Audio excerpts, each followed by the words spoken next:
नमस्कार दोस्तों, देखिए आप सभी ने बचपन से अब तक भूत प्रेतों की ढेर सारी कहानियां सुनी होंगी। तो देखिए ऐसी भूत प्रेतों के ऊपर एक किला है, उस किले के बारे में आपको बताते हैं। बड़ा ही मजा आने वाला है, वीडियो को शुरू से एंड तक देखना है। उससे पहले इस किले के बारे में हम आपको थोड़ा सा डिटेल पूर्वक बताते हैं। देखिए राजस्थान वैसे तो किले, बावड़ी, दुर्ग इत्यादियों के लिए बहुत ज्यादा फेमस है, लेकिन राजस्थान के अंदर अलवर डिस्ट्रिक्ट के अंदर एक अरावली पहाड़ियों को घेरे हुए भानगढ़ का फोर्ट है, जो भूत प्रेतों के लिए जाना जाता है। अब क्यों इसे भूत प्रेतों के लिए जाना जाता है, उससे पहले इसके बारे में थोड़ा डिटेल पूर्वक बताते हैं। देखिए इस किले को राजा, जो आमेर के राजा थे भगवंत दास, उनके जो छोटे पुत्र थे माधो सिंह प्रथम के लिए इस किले का निर्माण कराया गया था सन 1573 के अंदर। देखिए वैसे इस किले के लिए काफी कहानियां प्रचलित में है, लेकिन एक कहानी है जो बड़ी फेमस है इस किले के बारे में, क्योंकि इस किले की एक राजकुमारी थी जिनका नाम था रत्नावती। रत्नावती इतनी बेहद ही खूबसूरत थी। तो देखिए वहां पर एक पर्वत पर, जो वहां पर पर्वत पर एक ऋषि तपस्या किया करता था। तो उस ऋषि ने जब उस राजकुमारी को देखा, रत्नावती को, तो वो बेहद ही खूबसूरत थी, तो उसको अपने काले जादू से बस में करना चाह रहा था। लेकिन जब उसके काले जादू का सबको पता पड़ा कि यार ये काला जादू कर कर रत्नावती को अपने कब्जे में ले रहा है, उसके बाद उसको मौत के घाट उतार दिया था। लेकिन मरने से पहले उन्होंने श्राप दिया था इस किले के बारे में कि ये किला एक दिन पूरा नष्ट हो जाएगा, संग भंग हो जाएगा ये जो, ठीक है। तो ये भी एक कहानी थी ये जो। और एक कहानी ये भी बनती है कि इस किले को जो बनवाया जा रहा था, तो एक ऋषि था, उन्होंने ये कहा था कि इसकी जो परछाई है, इसकी परछाई मेरे आसियाने पे नहीं आनी चाहिए, मेरे घर पर नहीं आनी चाहिए।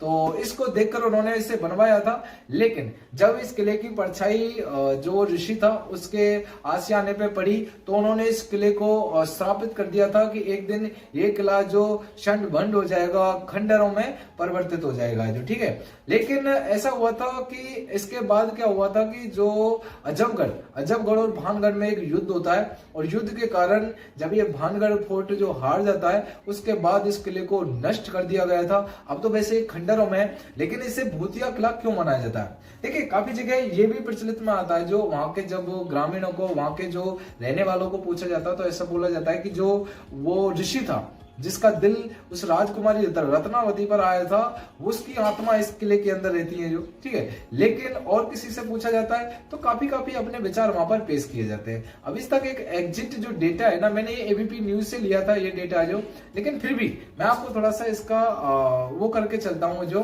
बिल्कुल पूरी भावना से बताता हूँ। देखिए सबसे पहले तो इस किले में कभी भी जाओ तो देखिए रात के टाइम पर ये किला वर्जित रहता है, ये खुला नहीं रहता है जो, ठीक है। वो भी कारण बताऊंगा।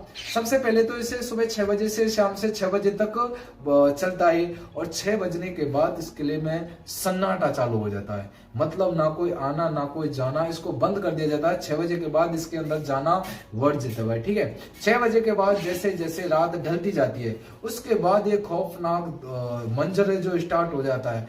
जैसे जैसे 10 बजते हैं, जैसे जैसे 11, जैसे जैसे 12 बजते हैं, वैसे वैसे आवाज आना इस किले से आरंभ हो जाती है। कोई कहता है कि कैसी कैसी आवाज निकलती है, कोई कहता है कि ऐसी ऐसी आवाज निकलती है, ठीक है। लेकिन वहां के लोगों का यही मानना है कि इस किले से बहुत भयानक, बहुत डरावनी आवाजें सुनने को मिलती हैं। तो ये रियल बात है, क्योंकि अगर वहां के लोग बताते हैं, क्योंकि बड़े बूढ़े भी बताते हैं, और वहां पर जाते हैं तो काफियों के साथ हादसा भी हो जाता है, इसलिए इसे डरावना किला। बाकी आप भी इसे जब देखने के लिए जाओगे तो यकीन मानिए, वहां पर शुरुआत में जब देखोगे तो बाकी ये बहुत डरा हुआ जो किला है जो, ठीक है। तो इससे अभी तो वैसे खंडरों में परिवर्तित है, कहीं पत्थर पड़े हैं, कहीं दीवार है, कहीं कुछ खड़ा है, लेकिन वो सही सलामत में है नहीं, इसे नष्ट कर दिया गया पूरी तरीका से। तो काफी जगह इसे ऐसा बोला जाता है कि इस किले का नष्ट होने का कारण रत्नावती थी, ठीक है। काफी बोला जाता है कि वो ऋषि था जिसके आसियाने पर इसकी छाई आ रही थी ये जो। लेकिन ये तो अपने अपने भाव होते हैं, जो कोई जिसको जहां से सुना है वो उसने एग्जिट करके बता दिया। लेकिन हाँ, ये बात जरूर फैक्ट है कि इस किले में अगर कभी भी जाओ तो सुबह 6 बजे से शाम से 6 बजे तक ये किला खुला रहता है। 6 बजे के बाद इसे बंद कर दिया जाता है, क्योंकि यहाँ पर काफी हादसे भी ऐसे हो चुके हैं जो अनसुने कहानी है, अनसुने हादसे हैं इस किले के बारे में जो, ठीक है। तो इसलिए आप सभी का अगर मूड बन रहा हो, जाइएगा। अलवर डिस्ट्रिक्ट के अंदर भानगढ़ के अंदर ये जिला है, बाकी डरावना जिला है, ठीक है, ऐसा बोला जाता है। बाकी ये जो हमने इसके बारे में जो भी जानकारी थी वो आपको बताने की पूरी कोशिश की थी। तो अगर आपको चैनल अच्छा लगा हो, वीडियो अच्छी लगी हो, तो वीडियो को लाइक कर देना है, चैनल को सब्सक्राइब कर लेना है। और